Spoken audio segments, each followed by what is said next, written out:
C'est Émilie et aujourd'hui je viens vous parler de la prochaine nouvelle lune qui aura lieu le 8 août dans le signe du Lion. Et oui, comme à chaque recommencement, c'est un nouveau cycle qui démarre pour environ 29 jours. Et nous avons le soleil et la lune qui se retrouvent à 16 degrés justement du Lion et qui viennent nous faire démarrer justement une nouvelle énergie. Alors cette nouvelle lune, on va dire qu'elle est un petit peu particulière parce qu'elle est assez tendue. Elle est au carré d'Uranus qui est à 14 degrés du Taureau et Uranus qui se trouve elle aussi en carré avec Saturne. Hein. C'est le grand aspect majeur de toute l'année 2021 avec ce grand carré qui fait qu'il y a cette espèce de pression justement, de tension qu'on vit tous au niveau de l'humanité pour amener des vrais changements, des bouleversements qu'on peut vivre sur un plan individuel ou sur un plan collectif. Ce carré, on va dire, avec Uranus et Saturne, il est gentiment en train de se desserrer parce que Saturne rétrograde, recule dans le zodiaque. Et c'est une position, donc c'est un carré qui a été très fort en février, qui a été très fort au mois de juin, et qui reprendra de l'intensité au mois de novembre, et qui va gentiment après se déliter. Donc ça fait comme on va dire un grand triangle rouge là, entre Soleil, Lune, Uranus et Saturne. Alors ce carré justement entre Soleil, Lune et Uranus vient amener une sorte de tension, on va dire une forme de pression, comme une sorte de cette sensation un petit peu qu'il y a des choses qui doivent changer, qu'il y a des choses qui doivent bouger. Et c'est vrai qu'on peut aussi, sous le plan de la société, ça peut représenter aussi toutes ces formes de tension, de pression en fait, par lesquelles on est soumis suite à ces décisions de passeport vaccinal et de passe sanitaire, voilà, toutes ces décisions en fait qui ont pris en quelques semaines, hein, qui ont pris un accent majeur, hein, donc on sent que là on est un petit peu pris dans une sorte d'étau. Et sur un niveau beaucoup plus général, il y a une espèce d'obligation finalement pour l'humanité d'évoluer, de prendre des décisions, de chercher à changer en fait, d'être vraiment dans un mouvement de libération. Parce qu'on a à la fois en fait, donc en face du Soleil et de la Lune, on a Saturne qui est dans le signe du Verseau, hein, qui est là depuis le mois de décembre 2020. Donc on dit qu'on est rentré dans cette ère du Verseau très fort là. Et effectivement, on voit qu'il y a quand même beaucoup de changements, on va dire, sur un plan sociétal, sur un plan climatique. Voilà, le climat aussi, on va dire qu'il y a vraiment eu des choses notables cette année. Je pense avec ces grandes chaleurs qu'il y a eu aussi au Québec, aux États-Unis, les incendies qu'il peut y avoir en Méditerranée, cette pluie diluvienne qu'il y a eu en Europe du Nord, enfin toute cette pluie, enfin, c'est incroyable, cette purification par l'eau. Donc on sent vraiment que ça y est, on arrive à cette période en fait de grands changements de l'humanité, hein, et là je pense que c'est visible, hein, pour tout le monde, avec tout ce qui se passe par rapport au Covid, de voir aussi comment cette situation elle est gérée, de voir aussi voilà, tout ce qui se passe par rapport au vaccin, sans forcément dire d'être pour ou contre, mais en tout cas toute cette pression en fait sociale qui monte. Qui est complètement illustrée par cette opposition de Saturne, par justement cette sensation de contrainte, cette sensation justement d'obligation, cette sensation un peu de frein là, qui met un petit peu l'humanité dans une forme d'entonnoir. Moi je vois souvent cette image de l'entonnoir, de quelque chose qui se resserre de plus en plus. Et c'est vrai que comme il y a cette tension majeure entre Saturne et Uranus, eh bien on est un petit peu pris dans entre guillemets un étau, entre les choses, les éléments qui ne veulent pas bouger, qui veulent rien lâcher, hein, on va dire peut-être des choses en lien avec peut-être des résistances à l'intérieur de nous, des formes de gouvernement qui ont peur de perdre, toutes ces choses qui font qu'il y a une espèce d'étau qui se resserre très très fort, et en même temps cette pression d'Uranus qui dit bon, ça y est l'humanité, maintenant c'est le temps d'évoluer, c'est le temps de changer, et bien là on rigole moins quoi, enfin on rigole pas, ça avance et ça évolue, et c'est important justement de prendre des décisions et d'amener les changements dans notre vie. Alors du coup, voilà, c'est une période qui est un petit peu spéciale parce que effectivement, on est dans la période du lion depuis le 23 juillet. Hein. Le lion, c'est vraiment ce signe relié au soleil, à cette lumière, à cet amour. Hein. Le lion, c'est vraiment l'énergie du cœur. C'est cette énergie de création, c'est cette énergie de beauté, c'est cette énergie de rayonnement aussi personnel, de savoir se reconnaître dans ses qualités, dans qui l'on est, de savoir faire briller justement voilà, toutes ces belles valeurs qu'on a à l'intérieur de nous. Et c'est vrai que du coup, on va dire que ce soleil un peu en lion, il est quand même un petit peu entravé, il est quand même un petit peu mis sous pression. Et alors que c'est important aussi justement d'aller chercher ces qualités-là pour justement trouver cette énergie du cœur, cette énergie de la justesse. Alors cette nouvelle lune qui est un peu particulière, donc je vais vous lire le symbole Sabian, ça fait longtemps que je vous l'ai pas lu, parce que je trouve qu'il est très pertinent. Alors, l'orage terminé, la nature se réjouit sous l'éclat du soleil. En plus, c'est drôle parce qu'en Europe, là, enfin en tout cas en France, on va avoir un retour du soleil à partir de environ du 10 août, là. Le réveil de la vie et de l'amour après une crise majeure. Le symbole plaide clairement par lui-même. Comme la lumière brille après la longue nuit de l'âme, la conscience battue en brèche, mais invaincue, se voit exaltée dans le mariage des rayons du soleil et de la sève montante. C'est en vérité une délivrance. La lumière et la vie chantent dans l'esprit purifié, pris un instant par le flot régénérateur des sentiments. Donc c'est une séquence qui nous montre la conscience au moment de joie les plus encourageants. Ces expériences paroxytiques peuvent se produire à plusieurs niveaux. Le premier, c'est celui de la vie en tant que telle et de la victoire remportée par ses multiples crises. La joie et la force de nouveaux commencements. Alors c'est intéressant parce que cette nouvelle lune qui est très mise sous pression, elle nous encourage justement à recommencer, à renaître, à aller dans cette force de vie après une crise.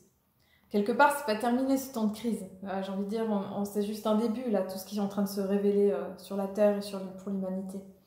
Mais en même temps, ça nous demande justement de renaître, de se positionner, d'avoir de la clarté par rapport à ce qu'on souhaite et à ce qu'on veut, et comment on va répondre finalement à toutes ces circonstances en fait qui sont présentées par la vie, qui sont présentées par notre quotidien, hein, dans cette simplicité. Et par ces aspects majeurs justement qui viennent amener cette pression ou cette obligation de se positionner. Alors l'opposition Soleil-Lune avec Saturne, elle était plutôt exacte en début de semaine, du début août, là, tout début août, donc qui a pu amener peut-être une sensation de frustration, de tristesse, de blocage, de choses comme ça qui n'avancent pas, ou une mise face à la réalité qui n'est peut-être pas forcément facile à voir et à entendre. Ensuite, nous avons, donc en aspect plutôt mineur, donc on a Mercure qui est dans le Lion, qui nous incite à réfléchir avec brio, à s'exprimer justement avec rayonnement, avec confiance, d'être dans cette lumière justement de nos mots, de ce qu'on a envie de dire et manifester. Ensuite, nous avons Mars, l'aspect Mars-Vénus qui a été une grande conjonction il y a quelques dizaines de jours, là, qui a été très fort, se trouve dans la Vierge. Et Vénus avance plus vite que Mars et c'est en train de se séparer un petit peu. Mais du coup, on a Mars qui est dans la Vierge et Vénus qui est dans la Vierge. Donc Mars et Vénus dans la Vierge, il y a cet encouragement de mettre les choses à profit, de travailler d'être dans une forme d'humilité, d'aborder le quotidien avec beaucoup de conscience, avec le fait de retrousser les manches par rapport à ce qui est important pour nous aussi, pour voir ce qui se manifeste. Ce qui se passe, c'est que Mars va se retrouver justement en opposition avec Jupiter.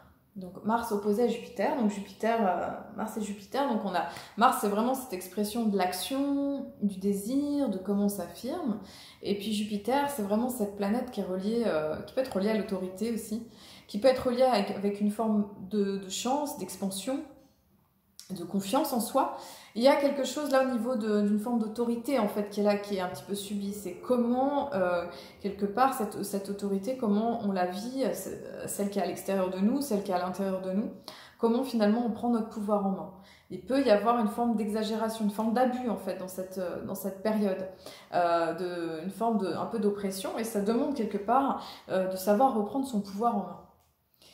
Vénus, donc il se trouve à 20 degrés de la Vierge, donc Vénus en Vierge, c'est une manière d'aimer qui est plus au service, qui est dans le fait de donner, mais qui va aussi savoir conserver, parce que la Vierge, c'est pas forcément un signe qui donne trop, qui distribue trop, parce que c'est un peu le temps du bilan en fait dans cette fin d'été. Ça va être le temps du bilan, ça va être le temps de garder ce qu'on conserve pour les futurs mois de l'hiver qui va arriver. Enfin, c'est pas encore tout de suite, mais du coup, ça se prépare finalement dans cette énergie-là. Et Vénus se trouve en opposition avec Neptune.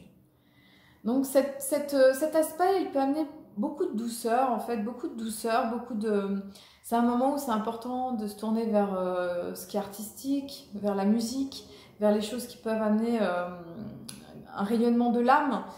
Ça peut être aussi un moment, Vénus-Neptune, ça nous parle d'illusions affectives, d'illusions par rapport à des choses que l'on peut croire à l'intérieur de nous, enfin des choses voilà, qui ne sont pas tout le temps très claires, ça demande de mettre de la clarté. Mais en même temps, par rapport à cet aspect un petit peu tendu là, avec Uranus, ça vient mettre de la douceur et c'est un encouragement finalement dans cette période tendue, complexe, difficile sur un plan collectif, de s'accorder des moments de douceur, que ce soit au niveau artistique, de la musique, faire de la peinture, enfin des choses créatives finalement qui nous parlent, qui nous permettent de nous centrer dans des choses qui nous font du bien. Parce que c'est important en ce moment de pouvoir cultiver cette joie en fait à l'intérieur de nous. De prendre des temps aussi dans la nature, de pouvoir se ressourcer avec les éléments, de prendre des vacances, enfin, de faire des choses comme ça qui viennent nous ressourcer parce que il se passe beaucoup de choses et c'est vrai que ça peut être assez éprouvant sur un certain plan.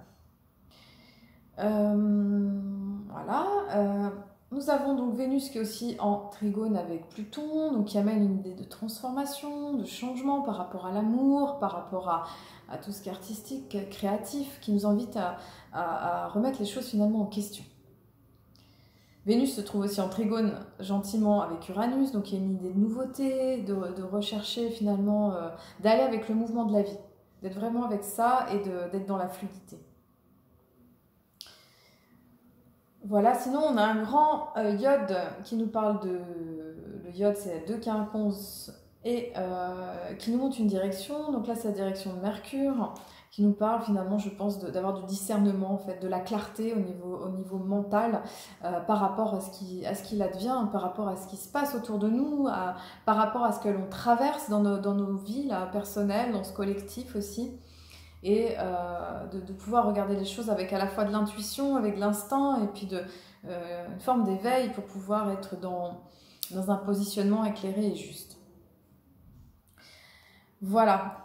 Ensuite, je voulais vous parler du calendrier Maya galactique. On a changé d'année. Nous sommes passés le 26 juillet dans l'année de la graine électrique. Donc on a passé toute cette année de la tempête bleue lunaire, là, du 26 juillet 2020 jusqu'à 2021, le 24 juillet. Voilà, pour moi, la graine électrique, ce que ça vient dire, c'est vraiment, la graine, c'est l'émergence du nouveau, c'est vraiment cette graine, c'est-à-dire cette graine qu'on va mettre dans la terre, qui va pousser, qui va donner une plante, qui va donner des feuilles, des fleurs, des fruits. C'est quoi nos visions, c'est quoi nos projets, quelles sont nos intentions et comment on les met au service de la vie. Parce que la tonalité électrique, c'est vraiment cette tonalité qui nous met au service de quelque chose qui est beaucoup plus grand que nous. Comment on va servir ce nouveau, comment on met en place le nouveau.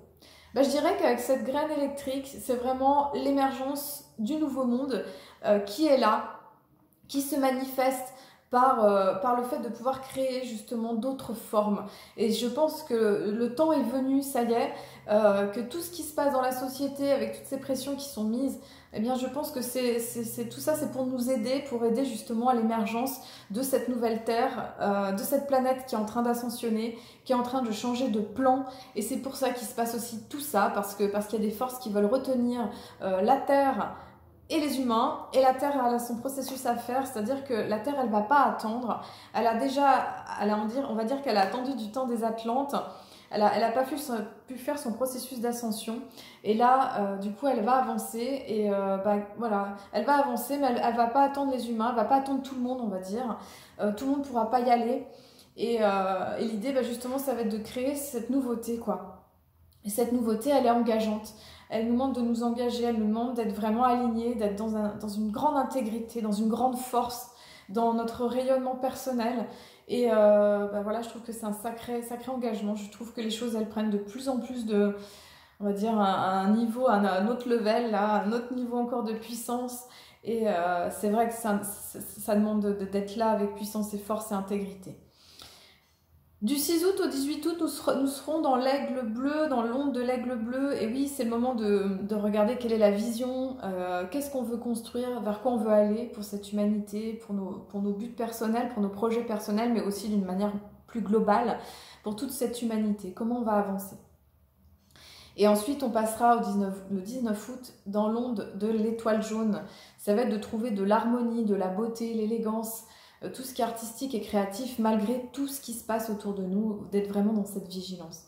Tout en sachant en plus que l'étoile jaune, c'est vraiment le guide de l'année qui nous encourage à marcher, fouler ce chemin de la beauté, ce chemin de beauté, dans cette nouveauté, dans ces nouveaux projets, dans cette nouvelle vision.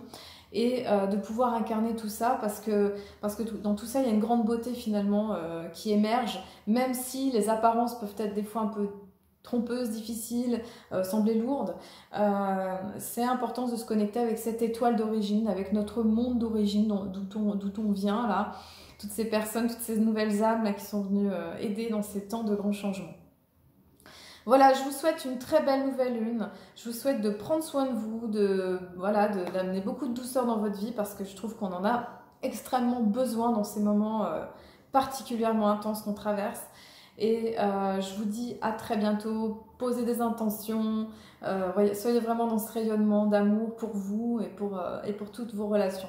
Merci à vous d'avoir regardé cette vidéo et n'hésitez pas à liker, partager, tout ça. Et je vous dis à très bientôt.